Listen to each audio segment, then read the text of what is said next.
கர்த்தருக்கு பிரியமானவர்களே, உங்கள் வாழ்க்கையில் ஆராதனை என்னென்ன, பக்தினா என்னங்கிறத நம்ம வேத வசனத்தில் நம்ம பார்த்துருக்குறோம்.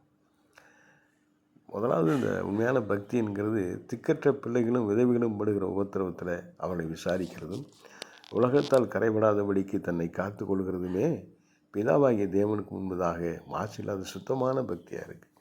திக்கற்ற பிள்ளைங்க, வாழ வழி தெரியாதவங்க, வாழ வழி இல்லாதவங்க, விதவைகள், உண்மையான தெய்வத்தை தெரியாத ஜனங்கள், அநேக உபத்திரவங்கள் இருக்கிற மக்கள், அவங்கள விசாரிக்கணும்.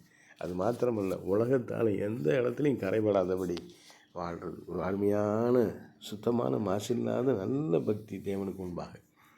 அடுத்தது ஆராதனை. நீ இடைவிடாமல் ஆராதிக்கிற உன் தேவன் உன்னை தப்புவிப்பார்னு சொல்லி இதுக்கு முதல்ல வீடியோவில் நம்ம பார்த்தோம்.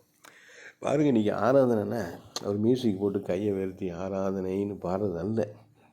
இன்றைக்கி அதுலேயே திருப்தியாகி போயிடுச்சு உலகம். இன்றைக்கி ஜனங்க எப்படி இருக்கிறாங்கன்னா, ஒரு 3 பாட்டு, ஒரு பிட்டாக ஒரு பாட்டெல்லாம் பிச்சு எடுத்து எல்லாம் கோர்த்து ஒரு கதம்பமாக ஒரு பாட்டை பாடிட்டா மன செலவில் சந்தோஷமாக எழுத போயிடுறாங்க. அது அல்ல. கர்த்தர் கொடுக்குற சந்தோஷம் எப்படி இருக்குன்னு நம்ம அனுபவித்து பார்த்துருக்குறோம். ஏற்கனவே கொஞ்ச காலம் இடையில மாயையில் சிக்கியிருக்கிறோம். கர்த்தர் சீக்கிரம் விடுவிப்பார். நீங்கள் உங்கள் சரீரங்களை பரிசுத்தமும் தேவனுக்கு பிரியமான ஜீவபலியாக ஒப்பு கொடுக்க வேண்டும் என்று தேவனுடைய இரக்கங்களை முன்னிட்டு உங்களை வேண்டிக் கொடுக்குறேன். இதுவே நீங்கள் செய்யத்தக்க புத்தியுள்ள ஆராதனை. பயத்தோடு பக்தியோடு கர்த்தரை ஆராதிக்கணும். வாழ்க்கையை ஆராதனையாக மாறணும். நீங்களே உங்களை பார்க்கும் பொழுதே தேவனுடைய ராஜ்யம் வருதுன்னு சொல்லணும். உங்களை பார்க்கும் பொழுதே அந்த இடத்துல ஒரு பெரிய சமாதானம் வந்துடும். நீங்கள் நிற்கிற இடத்துலையே மிகப்பெரிய வெளிச்சம் உண்டாகும். நீங்கள் தான் பெரிய ஆராதனை. சுவிசேஷம் போய் தனியாக நின்றுலாம் மைக் போட்டு ட்ரம் அடித்து பாட்டு பாடி சொல்லணும்னு அவசியம் இல்லை. நீங்கள் நடந்து வந்தாலே காஸ்பல். நீங்கள் நடந்தாலே காஸ்பல்.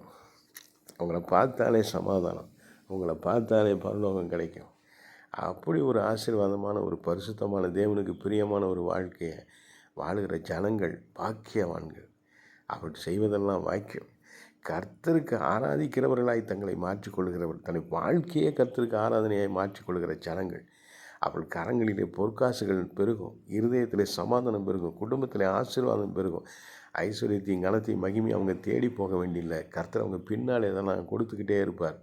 இன்றைக்கி நீ ஆசீர்வாதத்தை தேடவே வேணாம், அது உங்களுக்கு வரும், அது நமக்கு வரும். இந்த 2 வசனங்களும் நம்ம வாழ்க்கையில் செயல்பட ஆரம்பித்தா, ப்ராக்டிஸ் பண்ண ஆரம்பித்தா, ஒரு ஆசீர்வாதம் குறைவில்லாமல் பரிபூர்ண ஆசீர்வாதங்களை பெறுகிற மக்களாக நம்ம வாழ முடியும். இதுதான் சீக்ரெட். கர்த்தர் வைத்திருக்கிற ஆசீர்வாதம். இந்த வசனங்கள் நம்ம படிச்சிருக்கிறோம், ஃபாலோ பண்ணுவோம். கர்த்தர் தொடர்ந்து நடத்துவார். அவர் கிருபை நம்மோடு இருக்கும். ஆமென்.